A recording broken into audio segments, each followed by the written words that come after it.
Então, para poder também entender a forma como Lutero pensa, a partir ali da página 50, Justiça de Deus, a gente precisa voltar a qual que era a pergunta de fundo do Lutero, quando ele era, além de professor universitário, pároco, padre lá em Wittenberg, e a pergunta dele é como encontrar um Deus misericordioso. Lutero, como qualquer pessoa medieval, era uma pessoa que vivia com medo, com angústia, com ansiedade.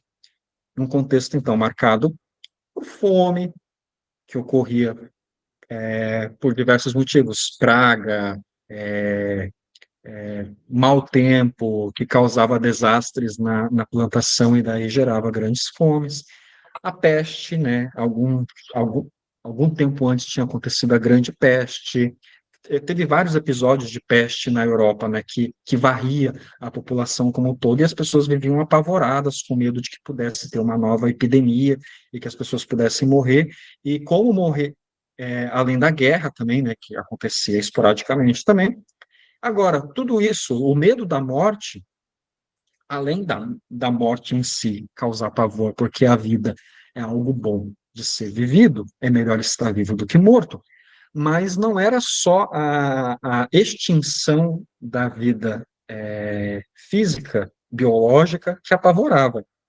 O medo da morte também ele era agravado por causa da culpa. E o medo, então, de que a extinção da vida não fosse apenas uma extinção da vida biológica, o ato de falecer, mas o que vai acontecer depois da morte. Ou seja, a vida após a morte. Se eu vou para o inferno e vou agora sofrer, já que a igreja fica todo dia falando que é isso que vai acontecer comigo, porque eu sou uma pessoa cheia de pecados, o que vai acontecer comigo depois que eu morrer? Qual o sofrimento que eu vou ter que aguentar, apurar por toda a eternidade, por causa de que eu não realizei boas obras, porque eu não cumpri a lei, e agora, mais para frente nas páginas, o Vitor vai explicar a construção ideológica por trás da noção de obra e por trás da noção de lei e por trás da noção de justiça de Deus, de como pensar e compreender Deus como aquele que está o tempo todo julgando as pessoas a respeito dos seus pecados que cometem. E daí eu acho que a gente pode orar, como a Catarina de Siena, ali nas últimas duas linhas da página 51, e a respeito desse Deus aí, de dizer: resgata-me, salva-me de meu pai, e de seu amor e de sua tirania. Achei fantástico esses versos, né? Destaquei, até coloquei no resumo para ficar registrado. Mas eu acho que o Chico César explica esse verso, né? Deus me proteja da maldade de gente boa e da bondade da pessoa ruim, né? Está se referindo eu acho que está se referindo àquela imagem de Deus como carrasco, né? Me salva desse É, Deus, né? E de seu desse- amor, né? De seu amor também, porque o amor desse Deus carrasco é aquilo, né, que o deputado lá, o Nicolas Ferreira, fala, né? Não, Deus ama o pecador, mas odeia o pecado, né? E daí isso justifica você despejar todo o ódio na pessoa e você está falando assim, não, mas eu estou te odiando, mas eu não estou odiando você, eu estou odiando o seu pecado. Se você mudar, paro de te odiar. Hum, Esse amor, né? Esse amor me salva desse amor, né? Se você está me amando desse jeito, então se o amor de Deus é um amor que oprime, então me salve desse amor. Jesus, eu posso me identificar com Jesus porque assim como eu, ele também foi abandonado pelo Pai e ele também está sofrendo, está sendo crucificado pelo abandono do Pai, né? Então o meu sofrimento é o sofrimento que Jesus também experimenta. E o abandono do Pai, o silêncio do Pai, é também o abandono e o silêncio que ele sente. Então, desse Deus tirano, o único que pode me entender é Jesus, né? sim. Fantástico. E Isso agora vai servir para entrar nas próximas páginas, que é a interpretação a respeito de como que Deus pode ser um Deus justo e pode ser um Deus amoroso ao mesmo tempo, quando se parece que essas duas dimensões, elas são dimensões antagônicas, que se excluem uma à outra. Pergunta pela justiça de Deus, né?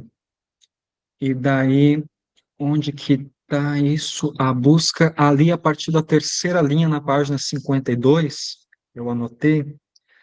A busca do reformador levou para o que ele considerava o ponto central de sua aflição: qual é a justiça de Deus?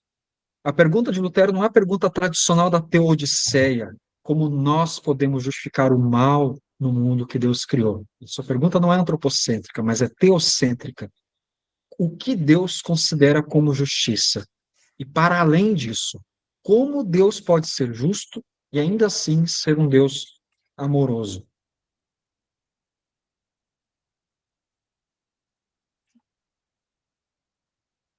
Vocês enxergam alguma contradição, seja da parte de vocês, ou seja daquilo que vocês conseguem enxergar da religião, do protestantismo, do luteranismo, etc., a contradição entre um Deus da justiça e um Deus do amor? Da definição de Lutero, justiça é o conhecimento de Cristo.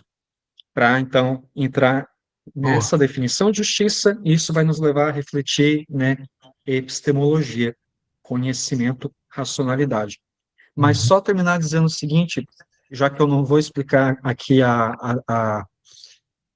o Anselmo e o Abelardo, mas a lógica com a qual a teologia medieval do Anselmo e do Abelardo operam é a lógica ali do talião, agora que com o termo latino, sum quic, né, cada um o seu, né, quem tem a dívida, este que pague, né? Essa é a definição de justiça.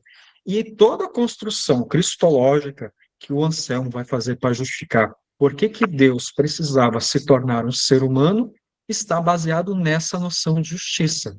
Deus precisa se fazer um ser humano porque é um ser humano que precisa pagar a dívida do ser humano, mas o ser humano não pode pagar a dívida porque está condenado e sem crédito nenhum, então só Deus poderia pagar essa dívida. Só que o Anselmo não opera pela lógica da graça, ele opera pela lógica da justiça, e essa justiça é a justiça do quem deve, este que pague. O perdão não é gratuito, o perdão não é graça. O perdão de Deus opera seguindo os trâmites da racionalidade jurídica medieval. Com isso, então, a gente vai ficar agora pensando sobre isso nos próximos dias.